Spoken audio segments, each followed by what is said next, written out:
That particular person is serving multiple companies, the cost is divided, and that's why they take the cost advantage. Yeah, Amilji, I have a question. Yeah. Can you hear me? Yes, I can. Sir, actually, 1 year back, we have done a C Corp using the genbusiness.com actually. That is a virtual registration. So 1 year about about 500 USD. Now we completed 1 year. Now I have to renew that, but I want to shift that one to a different agent and do the professional consultant in person because they only provide email support. I want to shift that to a person, any consulting person or a professional service company. But we want to really start operations because we need personal advisors. So, what is your best advice? You provide that, or yeah, can you shift that from them to the another professional service company? Okay, so you want to change the RA, registered agent, right? Exactly. Yeah, right. Yes, we can help you in that. Okay. So, sir, how do I get your email ID? I want to have a few questions. I can have. Okay. Take your advice and then on a professional basis. In my email address in chat box.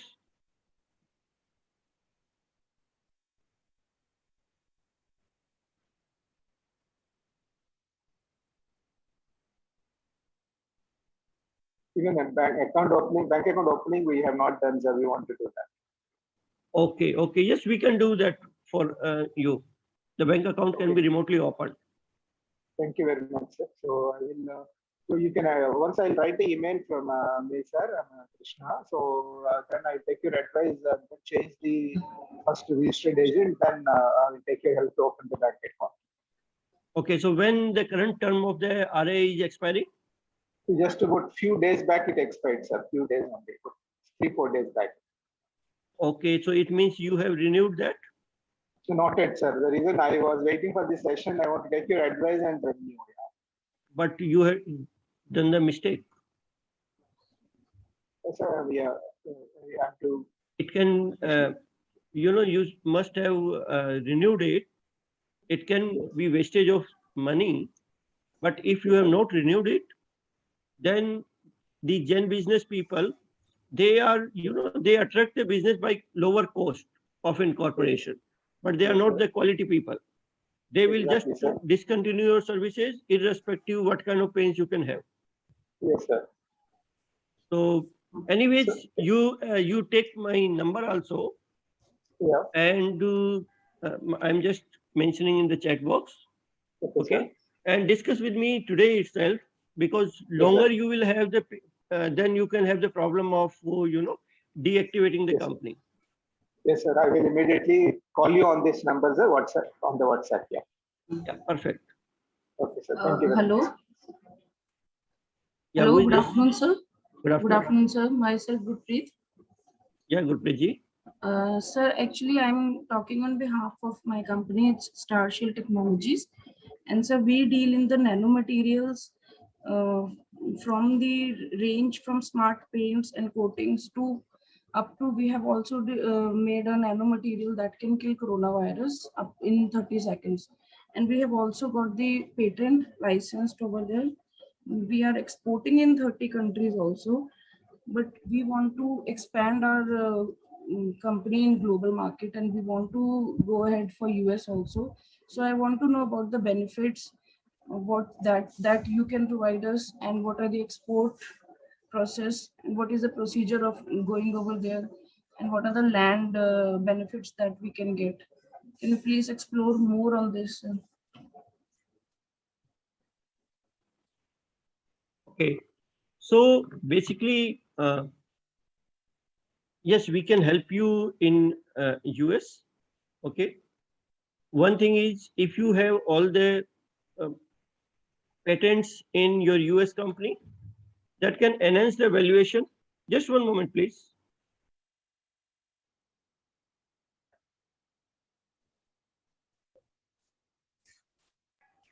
So we have 10 national and global patents. We have all the certifications. We also have this R&D lab also. And we have all done the global standard certification registrations. That is 40 plus global organizations that we have. And we have 70 plus revolutionary products that we are dealing in. That smart pins are also dealing with the heat, virus, dust, corrosion, and the coronavirus sanitizer that is also available in the market. And Europe is also using Nanomed. You can check over there. In that Nanomed, our product is being used as a coronavirus killer, as a sanitizer in Europe. So we want to expand our company in US also. So I want to know whatever help that you can provide us for that. So we can help you in incorporating the company. We can help you the tax registration, banking, and then we can help you in the compliances around the year. We can help you in Indian compliances also. There, for example, for the international businesses in India, there is a concept of the transfer pricing. I hope you must have awareness about to transfer pricing. If you So have, I actually don't know, maybe the Okay. head media.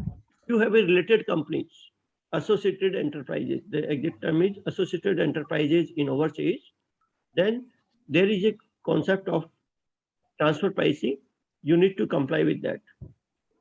So Okay. we provide the services for transfer pricing. We provide the services for FEMA, like the ODI or FDI. So ODI is just opposite to FDI. Outward investment is ODI and inward remittance is the FDI. We work in both of the types of the FEMA requirements. So we can help you in Indian compliances for the cross-border businesses, and we can help you the compliances in the US or in Canada, like that, other countries. So only thing which we don't help is the domestic compliance of Indian business. We don't help in that unless it is cross-border business. Some foreign company is having office in India. Okay. So next, what are the export benefits that you offer? The export benefits, yes, there are certain 3 to 5% to tune of magnitude of export benefits are available. That is from the government of India. That is not from me. So that you need to discuss one-on-one. We can discuss on what are the benefits for particular your product categories Okay. as per the SSN code, etc. That can be discussed. Sir, land opportunities, if you want to build a manufacturing unit over there. I think that is complex to answer over here. What I can suggest is I have posted my number over there. Mm-hmm. You send me an email first, Okay. and then we can speak in a call to discuss one-on-one, because it is a complex subject to answer. It requires certain custom consultation rather than a general answer, isn't it? Okay, sir. So right now we have got the opportunity to expand our business in Canada also, but we want to go US market also. So that's why I want to have all the details and what are the benefits that we will be getting. Okay, so in Canada, you have incorporated federal entity or the provincial entity? Provincial, I think so. Which province? It's, I do not remember actually. I'll send you in the mail. I'll consult my head and then tell you. He's going over there in next year. Okay, so we So can help you in local resident director over there. We can help you in local compliance over there. And In Canada also. yes, Okay. we can incorporate a company. We can help you in US, Canada, UK, UAE, Mauritius, Thailand, like that. We are not working in Singapore yet. We are not working in Hong Kong and Australia. These are the 3 key destinations where we are not working. Otherwise, almost all the key destinations we are working. Okay, sir. Sir, my head will connect with you and he will know all the details from you. Sure, sure. You note down my number from this chat? Yeah, yes, sir. I've taken your email ID and number both, sir. Okay, okay. Thank you, sir.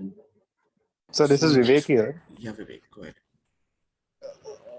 Yes, sir. So my question was that the agent that you mentioned, does he only address the government summons from the US government, or does he also, exhibit other responsibilities as well, like attending to customer calls or maybe other marketing activities? No, he will only cater to the government communication. Though the registered agent we provide, he offers certain other advantage also. For example, he can serve you with the business communication also, up to 5 communication in a year. So I don't recommend to use him as a business communication, because if more than 5 are there, then it will be costly for you. Second is, these 5 communication years should be reserved for certain important communication. For example, somebody want to invest in your company and he is not finding anywhere what is the where I can contact Mr. Vivek. So what he will do is he will go on the authorized government portal, and he will find that, okay, this is your registered agent, and he will contact you there. So for such purposes, they answer up to 5 business emails in entire 1 year. Another advantage our RA offer is they have the free corporate guides also. Just in case if you want any consultation at the higher level only, not the execution level, they can help you in that also.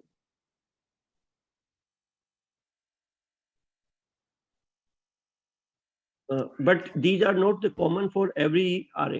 These are only to my RA which we have collaborated. Sir, hi, good evening. This is Kalpit here. I had one question about the thing that you mentioned earlier in the presentation, that if you have done a registration of the company in a particular state, then you can only do business in that particular state. So I just wanted some clarification on that. So say, for example, if you register the company in Delaware, you cannot sell your products in other states. Is that the case? No. You can do the business anywhere in US, but you cannot have the physical presence. Now, the definition of physical presence is different in different states. So, for example, somebody says, if you have a warehouse or office, it's a physical presence. But some other states can say, if you have a bank account in this particular state, then you have the physical presence. Some other people can say that, okay, if you have a certain kind of license for that particular state, then it's a physical presence. Okay, so every state has some different criteria of the physical presence. So I cannot define in one line that, okay, this is the physical presence, but you cannot have the physical presence in other states. For that, you need to have a another operating license kind of formalities.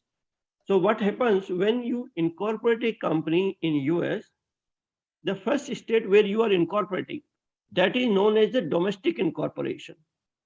Okay, and when you are taking the license to operate in other states, those are known as foreign incorporation. So you take the foreign incorporation, and then you can start having the physical presence over there. Business wise, there is no problem. You can do the business anywhere, inside US or outside US. Thank you, sir. So one more thing, I actually, in the presentation, I saw that there was some brief idea in terms of costing related to LLC formation and then subsequent operation of the same. But I don't know if I missed any details with respect to C corporation, if you had shared any such slide, the costing for operation and formation. For the C corporation, for example, if you want to incorporate in Delaware, it's only $1 difference in the state fee. So for the LLC, it's $675, and for C corporation, $674. Not much difference. Okay. But in case of other states, it can be different too. So it depends upon the state and type of company both. And will there be any other fees besides that, or that is inclusive of all the other expenses that may be related to the formation of the company? For the formation or initial setup, everything is included, but other expenses are $10 a month for the virtual address that you need to pay. And the Our bank package account will include also be only included the in setup of the virtual address. that? Bank account will be included in that, sir? Yes. Thank you so much. Welcome. Sir, do you provide marketing resources also for that? In If Canada, we we want to do it remotely, so in that, what is your help? that depends upon the skill set required. So for some of the businesses, yes. For some other businesses, may or may not be. So I need to just check for your particular case, who can market the nanomaterial. That I need to check. I'm not sure if I will be able to provide or not. But if it is general technology company, yes, I can provide that. If it is something staffing company, for example, I can provide that. But in your case, it requires certain technical knowledge also. So that I need to check if somebody exists in our database or not. Okay, sir. Okay, thank you, sir. Welcome.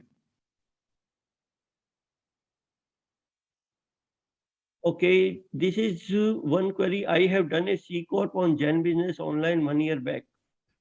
We want to open bank account. Okay, this is already answered, right? Yes. Please share your PPT, sir. I have expired passport. Will it also work for the incorporation?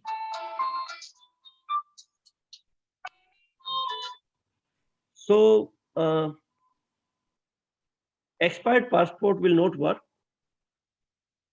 Passport is your only identity which we require. It is mandatory all across the states of US.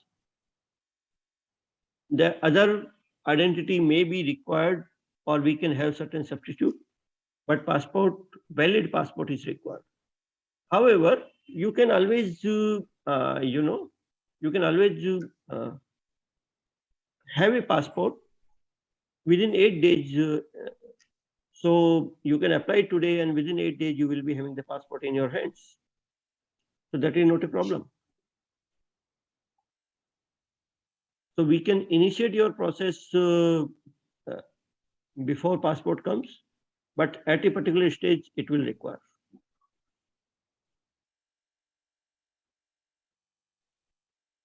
Mr. Janendra, I think I answered your question.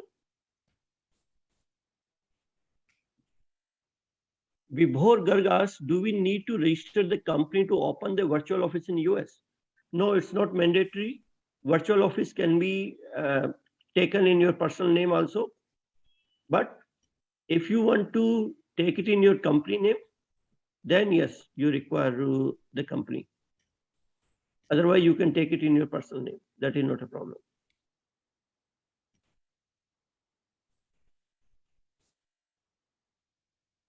Okay. Can I ask one? Yeah, Lokesh, go ahead. Yeah. If you want, at present, we are running a private limited company in India. We don't have any office in Middle East or US. If you want to appoint some advisors to the board, who's a US citizen or they have green card in US, so is that a mandate that we need to have office in US, or there is no such liability? Can you please repeat, because my phone was ringing and I got attention diverted. Yeah. Please. So I'll repeat. So we have private limited company incorporated in India. We don't have any office in Middle East or US. If we want to appoint somebody as a board of director who holds a green card in US, do we need to open any office in US? The second part of it is, in case somebody agrees to come on board as a board of director, so will they have any liability which can be trialed in US court, or they will be free from liability? So your first question about the office. No, it's not mandatory to have the office for the people. If you have the board, local board, okay. However, for the bank account, etc., you may require a local correspondence address. If your US person is ready to share his address for this, you need not to have any office requirement. Okay. Second is about the liability. What kind of liability you are considering? Can you please explain me a little more? Yeah, so generally it happens, we have seen that in services or product business, generally US lawsuit, they file pretty easily. In India, the process is pretty intense. Nobody actually try to do that. But in US, it's pretty common. So, that's what, if somebody is coming on a board of director and if he happens to, have some mistakes in delivery and so will they be liable for any such lawsuits? Ideally, no, because having a different legal entity, the primary reason is you are having the separation of your personal asset as well as liability with the separation of like the asset and liabilities of the entity. So you will not have unless you have given certain personal guarantees for that. So for example, Okay. when you are taking a loan and you say, I as a director of XYZ Incorporation, I take the personal liability for repaying this loan, then yes, you will be liable. But if your company is taking that loan, you will not be affected in any way. Tomorrow you can close your company, you can file the bankruptcy for that company. It will not affect you personally. And then there is one more thing. For the client disputes or client related liabilities, you can always have a D&O liability insurance, director and officers. Or for the executive level things, then you can always have the error and omission insurance. The more important is the compliance related liabilities. For example, if you have not filed certain documents on time, or you have filed the wrong information, try to save certain taxes by providing the wrong false facts, that is a liability which can affect you personally. Thank you. Thank you so much for guidance. Yeah. So any other question for Anil sir? I think Mr. Rajendra want to ask, is there any minimum investment required if we need to send directors from India to US L1 or H1 visa on this new entity? Okay, see, for the L1 visa, though we don't deal in immigration, so I don't advise on the immigration side. I'm just sharing my GK with you. Okay, it's not the professional advice. The L1 visa, you are eligible if you have the subsidiary and holding company kind of relationship between Indian and US entities. However, the person should have stayed with you for 1 year in Indian entity, then only you can file L1 visa for that particular employee. It can be you also, and it can be your peon also. But the 1 year condition should be true. Now, having this company itself doesn't mean that visa will be granted. Okay, this is multifactorial. When you file, though there is no minimum limit, like the company should be doing this business or that business, but when you are filing for the visa, the embassy evaluate it that yes, you deserve or not, and accordingly they will provide. So it's a multifactorial. You have this much big office in India, or you have this much turnover in India, or you have this much books value in US. So it's multifactorial. It's very difficult to say that, okay, yes, you will get the L1 visa or not. Okay. Mr. Rajendra, I answered your question.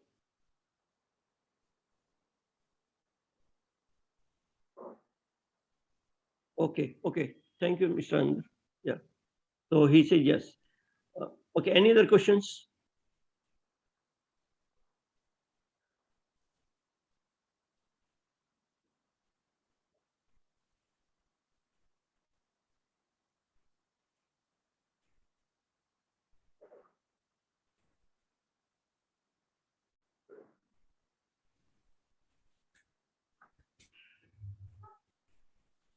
AC, Alexa को बोलो.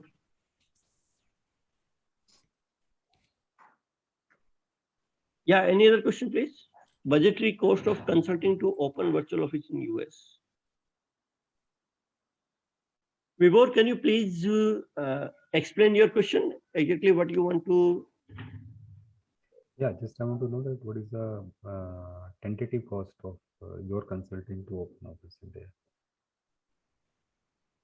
See, usually the 1 hour consulting pre-incorporation or post-incorporation is included in the package. But if somebody want to just consult, then we charge them $200. However, whenever he is incorporating, that fee is adjusted in that particular package. So there is virtually no charge for that.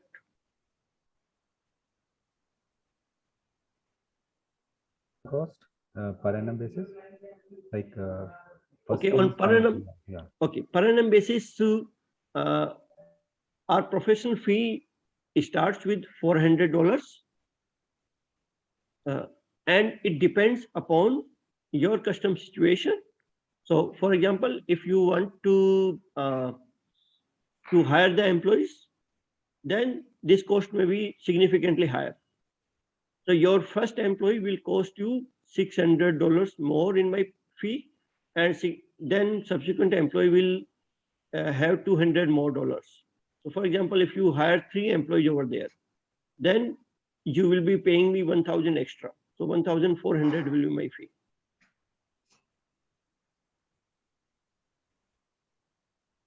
Okay, but if you have minimal operation, then it's only $400. Okay, thanks. Mr. Gajendra want to ask the cost of incorporation of LLC. It depends upon different states. In Delaware, it's $675. It includes the cost of LLC, cost of registered agent, to tax registration, banking, virtual office setup, everything, including our advisory.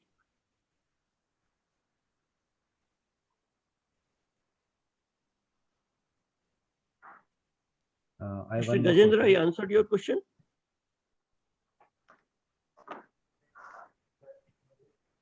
Yeah, one more question, Mr. In the case of virtual office, is it considered as a legal entity, like a fully compliant legal entity? We can transfer the money from US to India also? No, virtual office is just an address. It's not an entity. Okay, if we incorporate the company, then it will be. Okay. Yes, you need to incorporate the company. Yeah.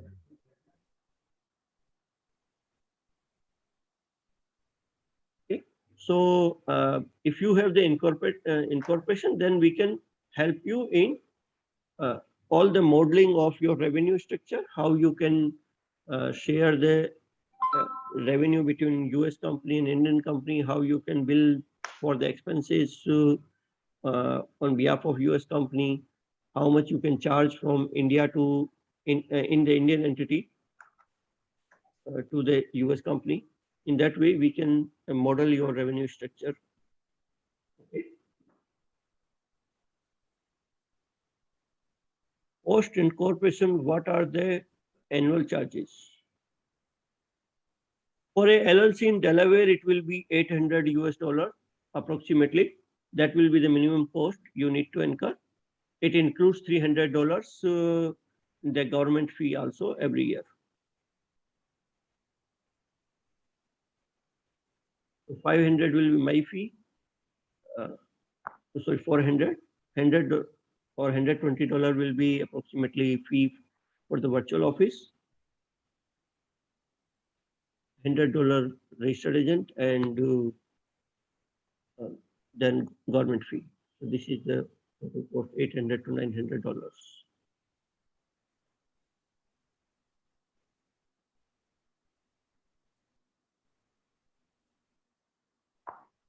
Any other queries?